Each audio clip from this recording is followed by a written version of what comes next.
And today we're diving into a feeling we all know but rarely name.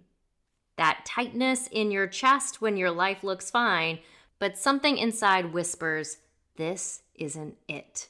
At SoundEmbrace, we dive into Sound Matters, where science meets soul and curiosity leads the way. Each episode dives into the real, research-backed, and deeply human ways sound shapes healing, leadership, and the art of living a life you love waking up to every day. Because sound isn't just something you hear, it's something you become. It's me, Danielle Hall, and today we're diving into a feeling we all know but rarely name. That tightness in your chest when your life looks fine, but something inside whispers, this isn't it. That is cognitive dissonance, the clash between what you say you believe and what your body knows is true. And yes, it has a sound. It's the hum of tension between truth and conditioning, between curiosity and comfort. And when we can finally listen to that sound, instead of silencing it, transformation begins. Before we begin in this podcast today, breathe with me. Let's take a deep breath in through the nose for 5 counts, breathing in and out of your mouth for 5. Again, in through your nose.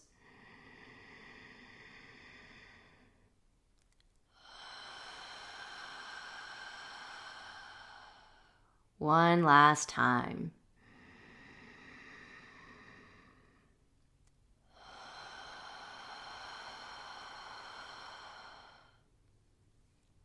My question to you today, my friend, in this moment, can you remember a time, and even it might be right now, where you feel friction? Maybe that friction's in your throat or in your chest, or maybe there's that friction in your gut. That's not necessarily resistance to this conversation. It's resonance. I know. We'll make more sense of that one in just a minute. Keep that awareness close as we explore why dissonance isn't the enemy. It's an invitation. Let's go into the lab. In 1957, psychologist Leon Festinger published a theory of cognitive dissonance proposing that humans have an inherent drive for internal harmony. When our beliefs and behaviors don't match, we experience psychological discomfort. It's a kind of inner static that demands resolution. Neuroscientists later confirmed that this conflict is not just emotional, it is neurological. And studies using fMRI show that dissonance activates the anterior cingulate cortex, the ACC, the brain region that monitors error detection and conflict. When you tell yourself you're happy in your job and you secretly resent it, or you say you're fine when your body is screaming otherwise, your ACC is firing like static on a radio station that is off its frequency. The nervous system picks up that disharmony. The polyvagal theory gives us the body's perspective. When we suppress truth, our vagus nerve actually tightens, our breath shortens, and the heart rate subtly shifts. We become trapped between fight and freeze. We're unable to move forward, but also unable to rest. That's why cognitive dissonance often feels like anxiety or exhaustion and sometimes even indecision. It's the body saying you can't hold peace on a foundation of contradiction. In acoustics, dissonance occurs when two frequencies interfere. Their waves collide instead of harmonizing. The result is a vibration that feels tense or unstable. But here's the thing. Dissonance isn't necessarily bad. It's really a moment before resolution. So in music, dissonance creates movement. It gives the listener something to resolve into harmony. And that's exactly how it works in our life. That tension you feel when something doesn't sit right is your internal tuning fork saying, you're out of key with your truth. You're out of alignment. The problem is, though, most of us were taught to fear that feeling, to silence dissonance instead of exploring it. When faced with information that challenges our worldview, our amygdala activates the same threat response as physical danger. Instead of curiosity, we go into defense. That's why cognitive dissonance is the biggest barrier to transformation. It stops curiosity before it can even begin. We double down on old stories, protect the familiar, and call it truth. But what if that discomfort isn't proof that you're wrong? It's proof that you're growing. So let's get into a story. I love a good story. So a few years ago, a man came to one of my sound baths after his wife insisted. And she had been coming, she had been coming for at least 2 years, nearly every single month. And he finally came to a sound bath with her.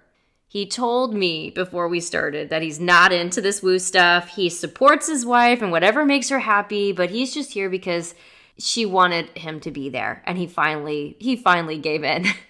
And, this happens a lot. Usually my rooms are mostly women. And usually it is the women who are bringing their spouses or their partners.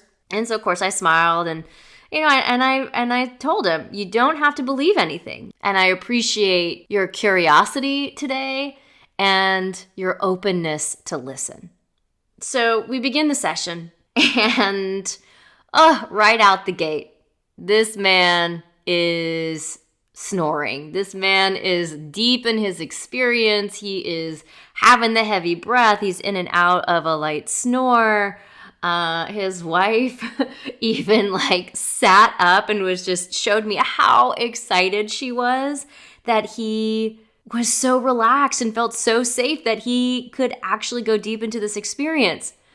And so, we're energetically high-fiving each other and, sending heart beams through our eyeballs, right? And so after this session, they stay for the sharing. And he said, I could feel two parts of me arguing. There was this part of me that thought that this was nonsense. And then there was this part of me that felt so completely at peace. And for the first time, I realized how loud that argument always is in my life. Wow. Wow. We were all just in awe of this awareness that he had, but also just that conversation for all of us. That was the sound of cognitive dissonance, the moment before alignment. He later told me he started meditating, and that he's still not really into the woo, but he appreciated that he could relax and that you can't unsee and unexperience something like that. And so, I invite you into the practice today with the same invitation. I'm not asking you to believe anything. I'm not asking you to change anything about your life. All I'm asking you to do is to sit and listen. Go ahead and find a comfortable position. And as you do, gently place your palms face down on your thighs. Noticing the connection of your hands to your body. The weight of your hands to your body. And the heat between your hands and your body. Inviting in a deep breath in through your nose for 5 counts. Breathing in. And out of your mouth for 5.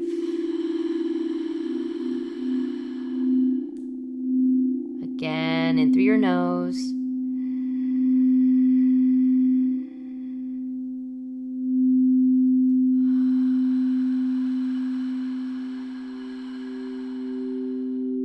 One last time.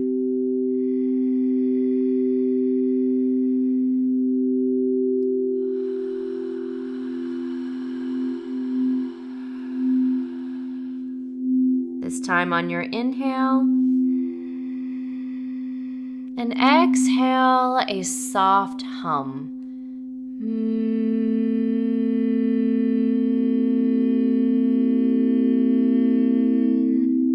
Continuing your hum as you listen to my following words, as you hold that note. Allow yourself to bring a situation to mind where life felt out of sync. A decision you've been postponing, or maybe a truth you've been avoiding.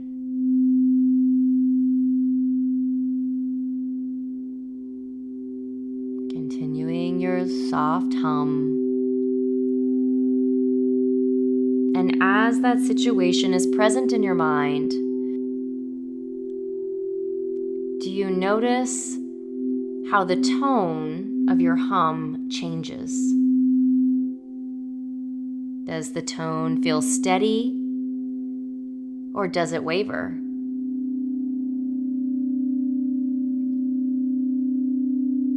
That change is dissonance. There's nothing wrong, it's just simply information.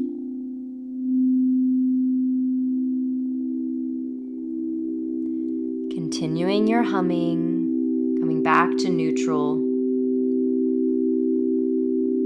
and shifting your focus to something that feels aligned. A memory, a person, a dream that makes your chest expand. Continuing your hum.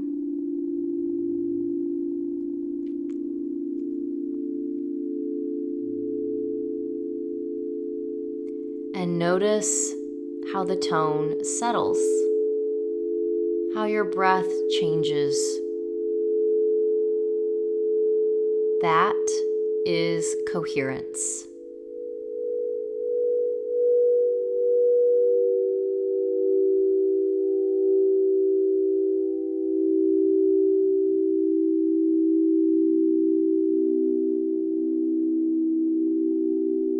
One last breath in and exhale. Coming back to your natural breathing rhythm. The goal isn't to eliminate dissonance, it's to listen until it resolves into truth.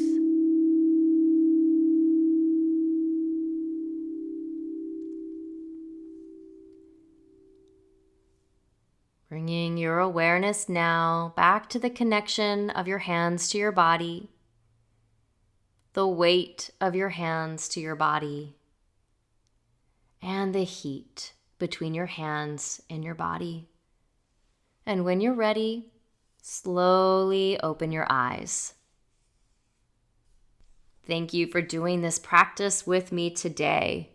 In reflection of what we've talked about and what we've just experienced, cognitive dissonance isn't the enemy of healing. It's the threshold. The discomfort you feel when a belief starts to crack is the sound of your consciousness stretching to make room for something new. Every major shift in history, personal or collective, began with someone's willingness to face that sound instead of mute it. Curiosity is what turns dissonance into transformation. When you say, "What if I'm wrong?" Not with shame, but with wonder, you free yourself from the prison of certainty. And that's where real change begins.